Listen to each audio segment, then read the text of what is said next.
Hopefully after looking at what PHP can do for you, you're excited to get started. So let's examine what we're going to need before we install.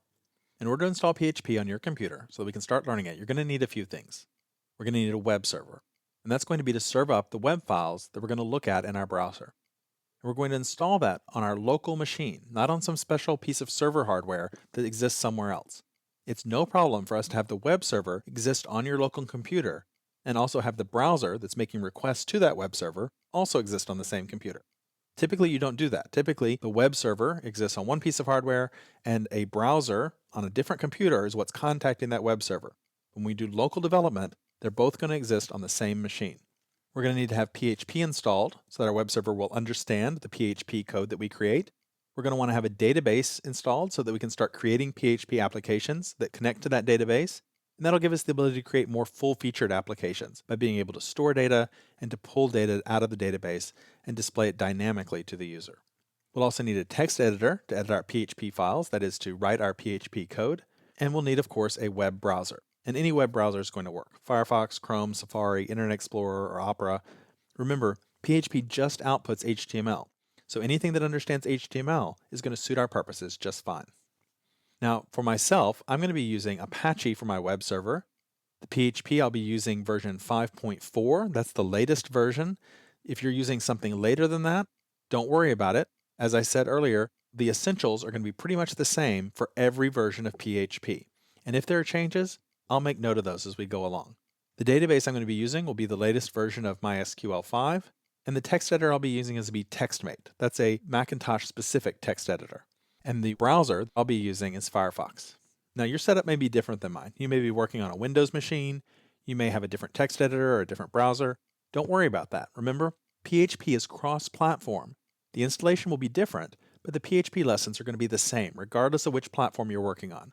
And if you're on Windows, I'm going to walk you through a Windows installation. So our general installation plan is going to be that we're going to install all of these things on our local machine. We're going to develop there. We're going to be able to run the web server on the local machine, have it interpret our PHP code, and return HTML to our local browser. Now, I just told you that you can use any combination of platform, web server, and database, but I want to go ahead and tell you about the most common combinations, those combinations we refer to as the stack. And the different stacks that are most popular are referred to as LAMP, MAMP, WAMP, and XAMPP. For LAMP, it's LAMP, which stands for Linux, Apache, MySQL, and PHP. And then for the M, it stands for Macintosh, the W in WAMP is for Windows, and the X is for all three of those. It's sort of a wild card that could be L, M, or W. So those are the abbreviations. This is the most popular set of combinations that there are. There's more and more people now who are swapping in different things for these different parts, but these are still the most popular. Now, you don't have to go with these, but it may make your life easier if you start out with them, because you may find more resources out there to help you if you run into problems. Now, if you do run into problems, or if you have a different configuration from the start, I want to point you to a resource that can help, and that is the php.net website. That's the main PHP website that we saw earlier, and php.net/manual/en for English /install.php is going to give you everything that you need to know to get installed, regardless of your platform. And that's going to be kept up to date. It's always going to be there as a resource. And as we saw when we looked at Echo, there's even going to be community feedback, helpful tips and tricks that might help you if you run into problems. php.net's also going to be a great place to always find out what the latest version of PHP is. It's always right there on the homepage.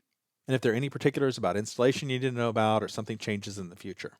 Now, while you certainly could go to that URL and get it installed for yourself, I'm also going to walk you through the steps on the Macintosh and Windows platforms just to make sure that everyone gets a good start and ready to begin learning PHP together. So let's start doing that in the next chapter.